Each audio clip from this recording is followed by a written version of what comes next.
എവിടെ കിടന്നുറങ്ങണ താങ്കൾ? അങ്ങനെ പറയാൻ പറ്റില്ല. വൈകുന്നേരം എത്ര അടിച്ചേച്ച് പോകുന്നു അവിടെയായിരിക്കും എന്റെ കിടപ്പ്. ഒരു ദിവസം എത്ര പേർക്ക് അടിക്കും? ഒരു ദിവസം ഒരു 1.5 ലിറ്റർ മേളിൽ അടിക്കാനാണ് ചാൻസ്. അതല്ലേ, പണി കിട്ടണം പോലെ ഇരിക്കും. ജീവിതത്തിൽ ഒരു സുഖമൊന്നും നമുക്ക് വേണ്ട. ഒരു സുഖവും വേണ്ട, പരമാനന്ദ സുഖം ഇത് തന്നെ ധാരാളം. ആശുപത്രി ഉള്ളതുകൊണ്ട് ചോറും കഞ്ഞിയും കിട്ടുന്നു. ഇനി ആശുപത്രി ഇല്ലെങ്കിലും എനിക്ക് ചോറും കഞ്ഞിയും കിട്ടും. അതല്ലേ, പണി എങ്ങനെയൊക്കെ പോണു? പണി അത്യാവശ്യമൊക്കെ പണി കിട്ടുന്നുണ്ട്. പിന്നെ കിട്ടണ കാശ് ഗുണവുമില്ല, മൊത്തം കള്ളടിച്ച് തീരുവ. വിവാഹം കഴിച്ചാൽ കുട്ടികളായിട്ട് ജീവിക്കാൻ ആഗ്രഹമുണ്ടോ? യാതൊരു ആഗ്രഹമില്ല. എന്താ കാരണം?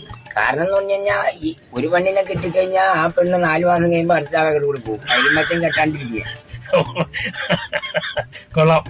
അപ്പൊ ജീവിതം ഇങ്ങനെ പോട്ടെ അല്ലേ? ഇങ്ങനെ പോട്ടെ. ഒരു നമുക്ക് അണ്ടാശരക്കണ്ട, കരം കെട്ടണ്ട, വെള്ളക്കാശരക്കണ്ട, ഒരു കേസും വേണ്ട. ആരും പുറകെ വരില്ല. ധൈര്യമായിട്ട് ഏത് റോഡ് സൈഡിലും കിടക്കാൻ കഞ്ഞി കുടിച്ചു ഹാപ്പി ആയിട്ട് പണിയെടുക്കണം.